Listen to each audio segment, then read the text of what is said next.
গ্রীষ্ম এলেই বাড়ে বিদ্যুতের চাহিদা, বাড়ে সরবরাহের চাপও। এবারও সেই চাপ আরও বাড়বে, কারণ গ্রীষ্ম শুরু হওয়ার আগেই শুরু হয়েছে রমজান মাস, আসছে বড় সেচ মৌসুম।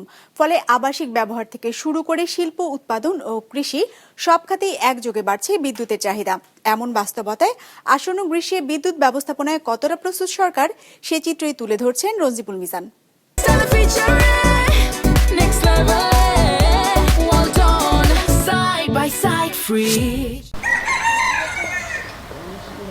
একে তো রমজান মাস, তার উপর কৃষিখাতের সবচেয়ে বড় মৌসুম বোরো, এর সাথে গ্রীষ্মকাল। এই তিন মৌসুমের চাহিদা এবার এসে মিলেছে একই সময়ে। বিদ্যুৎ বিভাগের হিসেবে চলতি বছরে গ্রীষ্মকালীন বিদ্যুতের সর্বোচ্চ চাহিদা দাঁড়াতে পারে প্রায় 18,500 মেগাওয়াটে।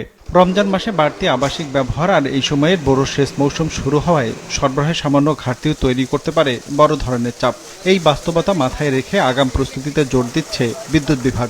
এই পরিমাণ বিদ্যুৎ উৎপাদনের ক্ষেত্রে আমাদের যে সমস্ত গ্যাস নির্ভর বিদ্যুৎ কেন্দ্র আছে, সেটার জন্য যে পরিমাণ গ্যাসের আমার প্রয়োজন হবে এবং আমাদের তরল জ্বালানি ভিত্তিক যে সমস্ত বিদ্যুৎ কেন্দ্রগুলো আছে সেগুলোর জন্য আমাদের যে পরিমাণ ফার্নেস অয়েল বা তরল জ্বালানি প্রয়োজন হবে, এটার একটি এস্টিমেটেড ফিগার আমরা অলরেডি জ্বালানি বিভাগে পাঠিয়ে দিয়েছি।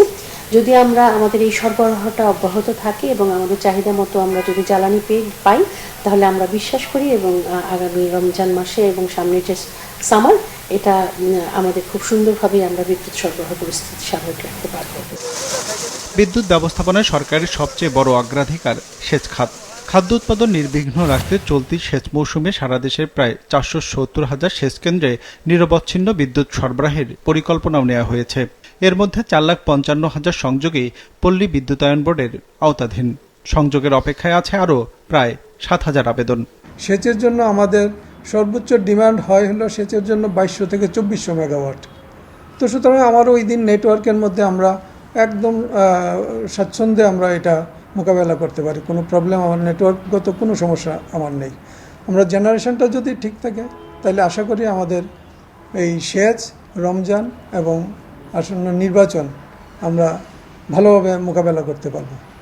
তবে বিদ্যুৎ সরবরাহে কোনো ঘাটতি দেখা দিলে তার সরাসরি প্রভাব পড়বে কৃষি উৎপাদনে। সে কারণে বিকল্প প্রস্তুতির কথা বলছে বিশ্লেষকরা।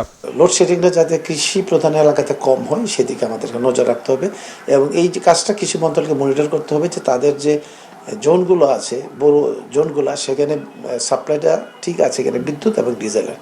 কারণ কোনো অবস্থাতেই এই বড় প্রোডাকশন নিয়ে কোনো আপোষ করার কোনো সুযোগ নেই। বিদ্যুৎ বিভাগের হিসেবে চলতি মৌসুমে সেচে বিদ্যুতের মোট চাহিদা হতে পারে প্রায় 2200 থেকে 2400 মেগাওয়াট। এর মধ্যে পল্লী বিদ্যুতায়ন বোর্ড এককভাবে 2035, পিডিবি 171, নেসকো 144 এবং ওজোপাডিগো 50 মেগাওয়াট বিতরণ করবে।